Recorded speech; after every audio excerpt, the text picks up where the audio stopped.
Hey traders, checking into the stock market today. So the bulls showed up overnight after a lackluster performance yesterday. Powell said some things, the market reacted significantly, and the bulls came out on top with a strong close. The bounce has not topped out yet.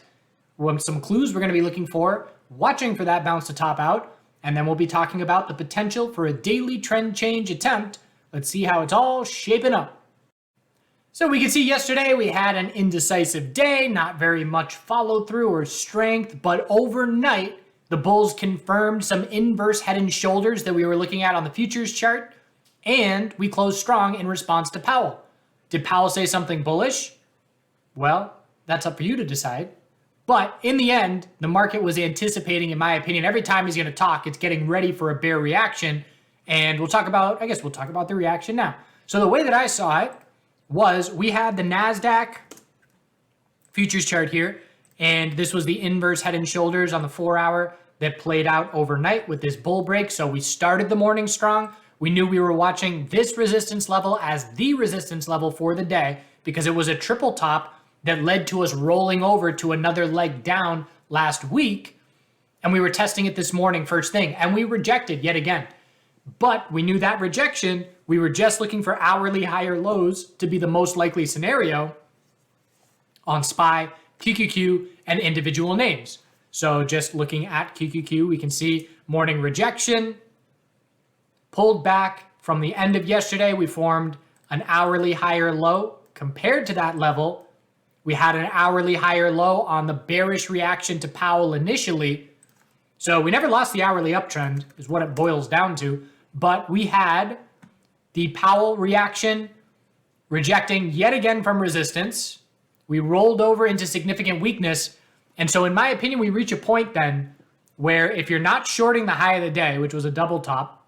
So if you're not shorting the high of the day, or I should say, bears are going to short the high of the day.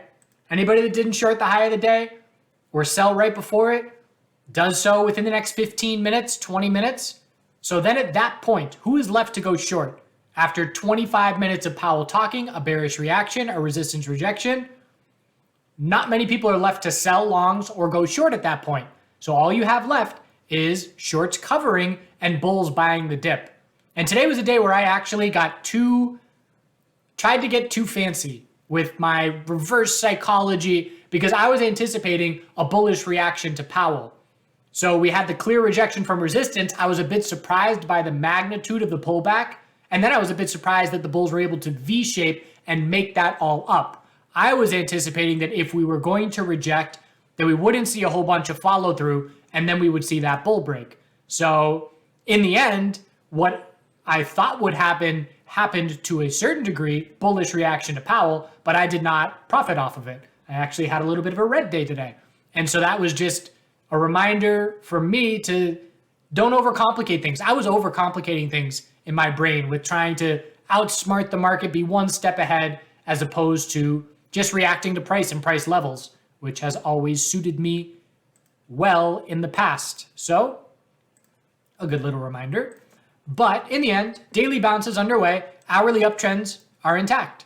So looking at SPY here, we've got clear hourly higher lows every time we've consolidated on this bounce.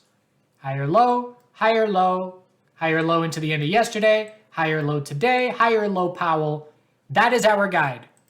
So we are watching for a loss of the hourly uptrend to be the first indication that the bounce is topping out. And we haven't done that yet, so we don't have any indication that the bounce is topping out yet. As far as next resistance levels, we got 408.57, this reaction, 414.80, I should say the high of the reaction, 414.80. Next resistance level, and a whole lot of space until the daily lower high resistance of 429.66. So that resistance level is still 5% away. So we are looking for a lower high compared to that level. And then the question is, can the bulls confirm the first daily uptrend that we've seen since we topped out after that 3-week-long bounce? This is the most impressive bounce that we've seen since we topped out on that previous impressive bounce. So that means to me, we have the highest probability chances of setting a daily higher low once we top out, more so than any other bounce attempt over the last few weeks. So aggressive bulls are going to be looking for daily higher low entries next time we pull back, in my opinion. And it's the kind of thing where if you're looking for a long-term bull entry, ideally looking for the higher low, using that previous low as a stop, and then trying to position ourselves in a risk-free scenario. If we see a daily trend change confirmed, sell a bit and stick a stop under that low. And maybe it's a significant shift taking place. Maybe it isn't, but that's how we get into low risk, high reward scenarios. But one step at a time. So again, I don't care anything about daily trend change attempts as long as this current bounce is still underway. And this current bounce will continue to be underway as long as we're in an hourly uptrend.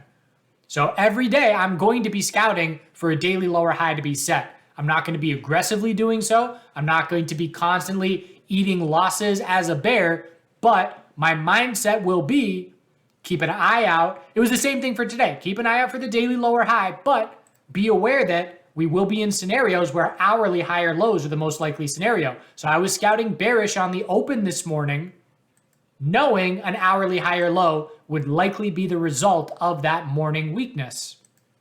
So here now, if we were to drop down 1% plus, we are just looking for an hourly higher low.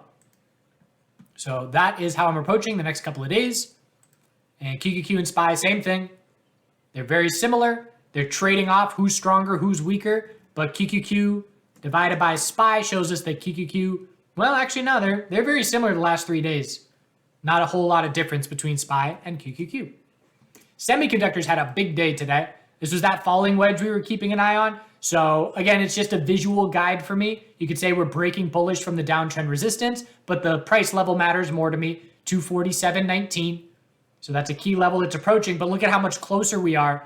We are 4% or less from that level, whereas SPY is a bit more than 5% from its level. 5% in change versus 3%. So a big bounce on the semiconductors. And again, we got space for a daily higher low to form once we top out, and the hourly uptrend will remain our guide. So the most clear hourly higher low for most names into the end of the day today was the Powell reaction, the low of the Powell reaction. So 235.13 hourly higher low on SMH.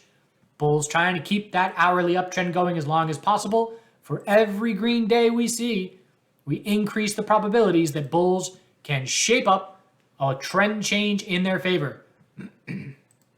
Tesla is still lagging behind. We know it was very much a lead bear yesterday, and today's just a daily inside bar. So while most names are enjoying being at the high of their bounce, Tesla's not that close. We still have to break the high of yesterday and then the high of Friday to be at the high of this bounce. So watching to see if it acts as a laggard, we would need 787.35 to break, and it would essentially just be a 4-hour trend change.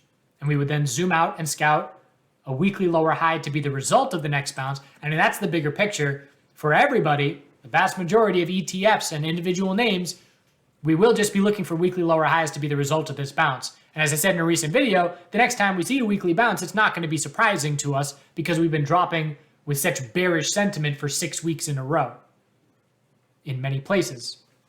But Tesla trying to act as a laggard after being notably weaker yesterday. So it's a steeper hill to climb essentially to get back to the high of the initial bounce attempt. Healthcare started the day weaker, but closed strong. Daily resistance is coming into the picture at 133.25. You're going to find, if you're familiar with this pattern, there's a ton of inverse head and shoulders potentially shaping up here.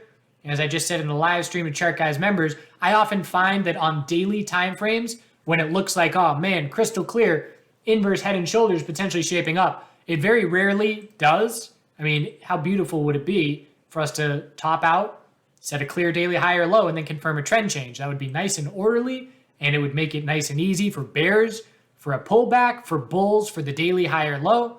But we know this game isn't easy, so I find far more often than not, we just blow right through resistance, or we top out and just dump right through support. But we'll be using all of our little clues. First things first, do we fail to break daily resistance? And that's what the next couple of days are going to answer for us with the hourly uptrend as our guide. Financial sector, little higher low and higher high on this bounce. So you can look at this and consider it a daily trend change. It's up to you as the individual technical analyst.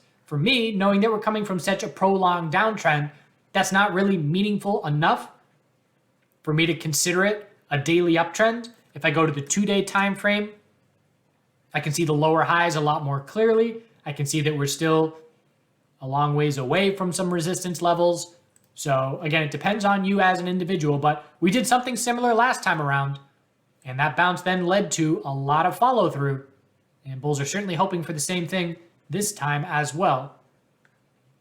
But what it does give us is a nice little support level where 32.99 is now a must hold for daily higher lows to try and keep holding. IWM, significant bounce, V-shaped bounce to a certain degree. We dump with a stair-step drop, lower high every day, and now we're bouncing with a higher low every day. Anything under 193.93 will just be a daily lower high, but the bounce retracement size at this point is 50% plus. So we know that the probabilities favor a daily higher low to be the most likely result next time we consolidate. Hourly uptrend, nice clear guide, higher lows throughout. And next resistance after 182.84, we're looking at 185.42. So we're looking for this bounce to top out within the next few days. Then we're looking for a higher low, and we need the trend change from there. And again, if you measure the bounces, this is going to be the most significant bounce that we've seen in the last 6 weeks, which means it's the best chance the bulls have had for a daily trend change to try and shape up in the last 6 weeks. Biotech sector, big time bounce follow through. 78.95 is daily lower high resistance. Daily and weekly oversold bounce underway. Stair step pattern on the weekly, dropping 5 weeks in a row. And now we're bouncing. Tons of space for a daily lower high, tons of space for a weekly lower high. Watching to see where we top out, and can we change the can we change the daily trend back to the bulls once we lose the hourly uptrend? Baba, Chinese name standing out with some strength today.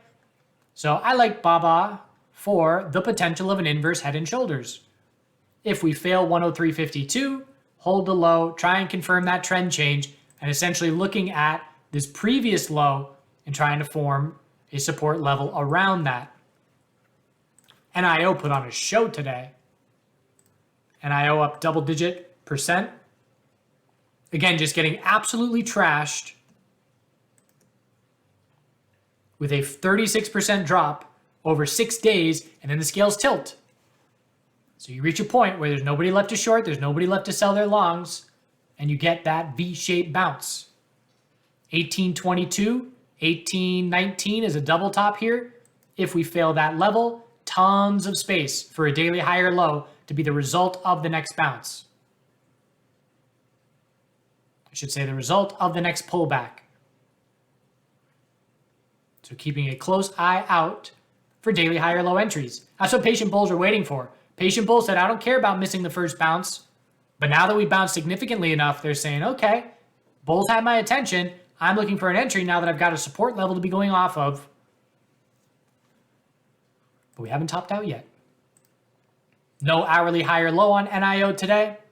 If we were to gap up open tomorrow, I would certainly be keeping an eye out for a bearish entry for some hourly consolidation. The VIX. So this is key for me as well. This is one piece of the puzzle. If the VIX is going to hold 24.94 and remain within this equilibrium, we need to see the broader market top out on this bounce sooner rather than later, because we know that the VIX will see a bounce when daily consolidation is underway for the broader market. And so this is a little bit of a notable difference into the end of the day today. We have been closing at the low of the day 3 days in a row. And even though those markets closed at their highs, the VIX bounced into the close. So notable. But have to get this daily bounce going to remain within this tightening range. I hope that happens because I would like the clarity of a nice tightening daily range eventually breaking. The more clear, the better. Onto commodities, the dollar is pulling back very notably enough for us to scout a daily lower high. Look at the close. First close under daily EMA 12 since this significant 6-week bull move has taken place. So we are beat up. Hourly is still oversold. 4 hour is oversold. And we will scout a daily lower high. I was one day too early on my short. Shorted there. Bulls broke up. And now, potentially interested in a daily lower high. Bearish entry. Weekly consolidation underway. Stair-step pattern breaking. Metals are still real weak. Gold is struggling to bounce. This is a weak bounce at this point. We know silver has been a bit of a stronger bounce, but it too is just looking for a daily lower high. So we have to see gold and silver confirm daily trend changes if we're going to see any kind of shift from the weakness that has been prevalent over the last 6 weeks. And the miners are the same thing. Bounce is continuing, but it's still a daily bear flag at this point. Burden on bulls for the metals and miners to prove to us that it is not a daily bear flag. Oil still strong. We did break the 12-hour stair-step pattern, but it's a potential 12-hour bull flag at this point. And natural gas is just not topping out on this bounce. Extremely impressive. At this point, over the last few days, this is a 30% bounce, and we are still 7% or so under this high. 12-hour, not a stair-step pattern. 4-hour uptrend. Hourly still strong. I was watching for the potential that natural gas was going to give us an hourly lower high here, which it did, but it was a bull flag. So natural gas bulls are still keeping their strength, and the energy sector is up at all-time highs in response to that. And again, I adjust for the dividend on the energy sector. If you don't, then you look back and say, we are nowhere near all-time highs. But every dividend that is distributed, the price just drops down artificially. So I always adjust for that dividend because it's not organic price action. Local organic price action is important. All right, that's where we stand. Congrats on the bulls, for the bulls. That gap down last week marked that exhaustion low into the daily bounce. And now we scout that top of the bounce to be set. I'm going to look for it tomorrow. If it's not set tomorrow, I'm going to look for it Thursday. And then we'll be watching for daily higher lows. One step at a time, hourly uptrend and daily resistance levels are what we care most about tomorrow. I appreciate you watching. Do good things. Have a great day. And we will see you tomorrow. You will see me tomorrow. Got a bunch of different flowers that I just transplanted. Some foxgloves and a bunch of stuff. I don't know what it is, but it looked cool. Blackberries are all starting to flower. These are the cultivated blackberries, and then there's a bunch around the property that are wild.